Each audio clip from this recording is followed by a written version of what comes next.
गौरकृपाघनीभूतं प्रभुं श्रीहरिनन्दनं मम जीवन सर्वस्वं बकितं नौमि पुनः पुनः राधा कृपामयं वपु श्रीगुरुदिनकातरं प्रभुं श्रीगुरु अनन्तदां भगितं नमो पुनः पुनः प्रभु गौर पुनः पुनः ग्रंथेर आरम्भे करि मंगलाचरण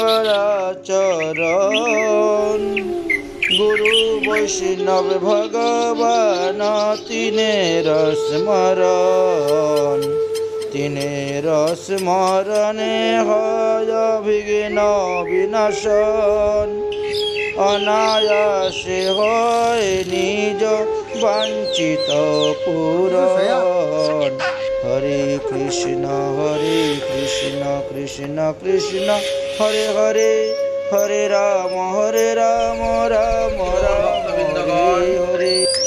আমাদের এই নবদ্বীপ পরিক্রমা মধুদ্রম দ্বীপ থেকে আরো সামনে অগ্রসর হতে চলেছে। তারপরে আমরা মাওগাছি আসলাম, সেখান থেকে পরিক্রমা বৈকুণ্ঠপুরে গেল, সেখান থেকে এখন পরিক্রমা আমাদের মহৎপুর গ্রামেতে গিয়ে উপস্থিত হয়েছে। শ্রীনিবাস আচার্যকে ঈশান ঠাকুর বলতেছেন, এই দেখো, এই যে সামনে গ্রাম দেখতে পাচ্ছ তার নাম মাতাপুর। হ্যাঁ, আগে ছিল গ্রাম মাতাপুর, না বর্তমানে গ্রাম মাতাপুর, পূর্বে ছিল তার নাম মহৎপুর। শ্রীনিবাসে কহিন ঈশান ঠাকুর, এই দেখো আগে গ্রাম নাম মাতাপুর, বর্তমানে এটাকে মাতাপুর বলে ডাকা হয়, কিন্তু পূর্বে শ্রী মহৎপুর নাম গ্রাম হয়। মহৎ প্রসঙ্গ পুর পরিজে লোক কয়। মহৎ মানে সাধুরা বলে সেখানে বাস করতেন। দেখা যাক এর কি আছে তার মাহাত্ম্য। শ্রীকৃষ্ণ ইচ্ছাতে পঞ্চ পাণ্ডবের বনবাস হল। বনবাসে হইতে তারা কৌতুক প্রকাশ, নানা দেশে ভ্রমেন পাণ্ডব পঞ্চ ভাই, পাণ্ডবের চরিত্র কহিতে অন্ত নাই। যে যে দেশে পাণ্ডবেরা নহিল গমন, সেই সেই দেশ পাণ্ডব বর্জিত বলেন বিজ্ঞগণ। পঞ্চপাণ্ডব যে দেশে যান নাই সে দেশ শুদ্ধ নয়, পাণ্ডব বর্জিত দেশ। ভারতবর্ষে তো বিভিন্ন স্থানে ভ্রমণ করেছেন, বুঝেছেন, ভারতবর্ষে বিভিন্ন স্থানেতেই ভ্রমণ করেছেন। পাণ্ডব কীর্তি যত বিদিত পুরাণে, অসুর রাক্ষস নাশ করিল স্থানে স্থানে। পঞ্চপাণ্ডবরা বিভিন্ন স্থানে বিভিন্ন অসুর রাক্ষসদেরকে বিনাশ করেছিলেন। ভ্রমিতে ভ্রমিতে গৌর দেশে প্রবেশিলা, আমাদের এই গৌর মণ্ডলেও এরা এসেছিলেন।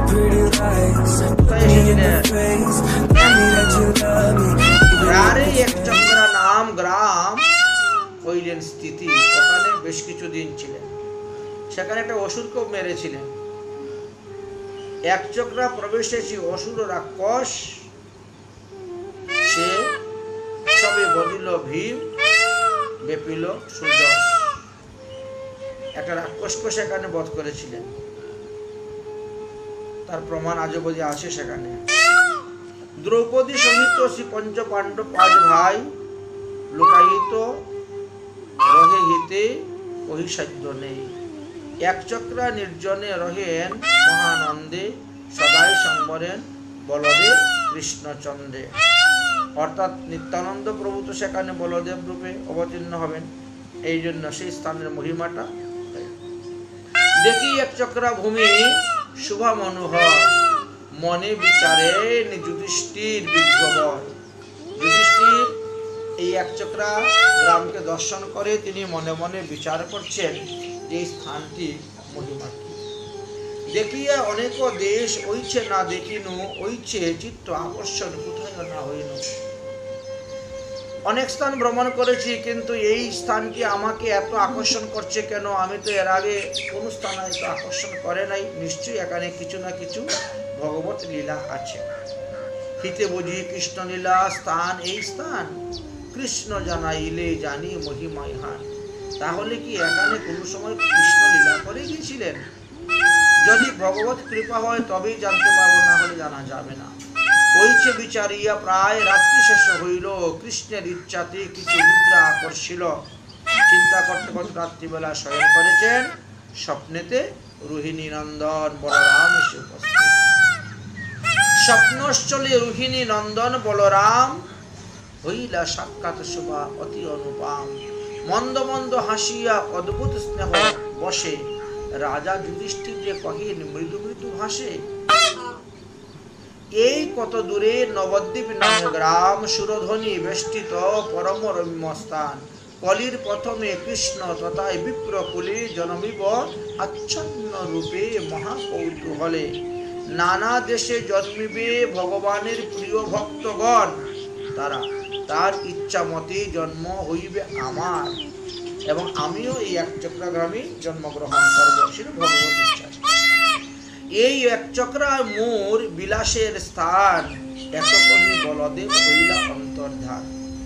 রাজা বিস্ময়, মানে যুধিষ্ঠির মহারাজ, রাজা বিস্ময় চিন্তেন মনে মনে, শ্বেতদ্বীপ হেন দেখেন একচক্রা গ্রামে। তখন একচক্রা গ্রামকে শ্বেতদ্বীপ দেখতেছেন। শ্বেতদ্বীপে কি করেন? ভগবান শয়ন করেন, আমরা এটাই জানি। শ্বেতদ্বীপ দৃষ্টিটা ভেসে উঠল। দেখিলেন ভূমি শোভা নিদ্রাভঙ্গ হইল। স্বপ্ন কথা প্রাতে ভ্রাতৃগণকে জানাইলেন, ভ্রাতাগণকে জানাইলেন, একচক্রা হইতে পঞ্চ পাণ্ডব 5 ভাই নবদ্বীপে আসিয়া উতরিলেন এক ঠাই। তাহলে চলো আর একচক্রা গ্রামে থাকবো না, আমরা নবদ্বীপ দর্শন করতে যাব। এই বলে সবাই মিলে নবদ্বীপের দিকে রওনা হলেন। দেখিয়া নবদ্বীপের শোভা হর্ষ ক্ষণে ক্ষণ, এক এক দিকে দর্শন করে এক এক রকম আনন্দ হচ্ছেন। মহারাজ যুধিষ্ঠির বিচারি হে মন, একচক্রা গ্রামে জইছে দেখিনু, স্বপ্নেতে হেতা কি দেখিব বলি স্থির চিত্ত হইল। হে ভগবান, তুমি তো একচক্রা গ্রামে লীলাস্থান আমাকে দর্শন করাইলে, তাহলে নবদ্বীপে লীলাস্থানও তুমি আমাকে দর্শন করাও। এইভাবে অনুনয় বিনয় স্তুতি করতে শুরু করলেন ভগবানকে। রাজা তো ভগবানের পরম ভক্ত, রাজার যে মনোবৃত্তি বুঝানো না যায়, হইল কিঞ্চিত নিদ্রা কৃষ্ণের ইচ্ছায়। রাত্রিবেলা যখন শয়ন করলেন আবার আসলেন।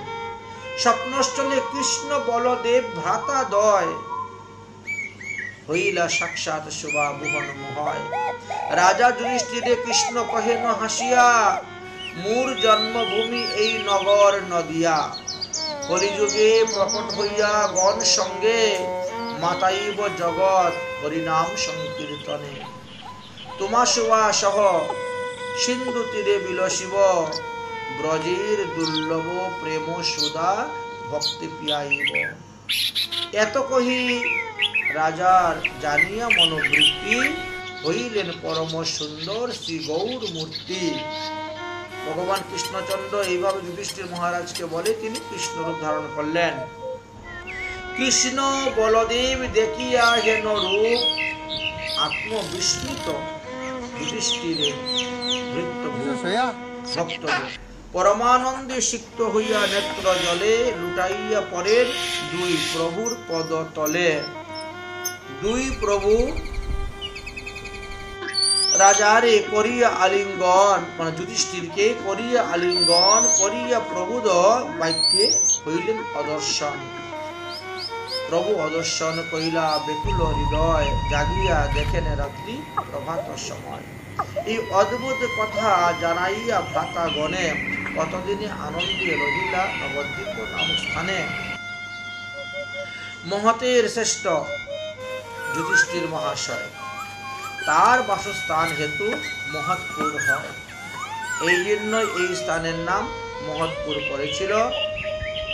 তাই আজ অবধি সেই মহৎপুর নামে পরিচিত, এখন মাতাপুর নামে পরিচিত হয়ে গেছে। তাহলে আমরা দেখতে পাই যে বারেক মহৎপুর করে দর্শন, অনাহাসে পায় সেই অমূল্য ভক্তিদন। শ্রী মহৎপুর প্রসঙ্গেতে যার রতি, তার দৃষ্টি মাত্র অন্যের হরে দুর্গতি। এত কহি শ্রী মহৎপুর হইতে চলে, আশম্ভুজি গৌরাঙ্গ লীলা ভাসে নেত্র জলে। এইভাবে মহৎপুর হইতে পুনরায় রওনা হলেন, আবার নবদ্বীপ ধামেতে গিয়ে প্রবেশ করিলেন। অন্তপুর থেকে পরিক্রমা বেরোলো এবং আবার পুনরায় অন্তপুরে গিয়ে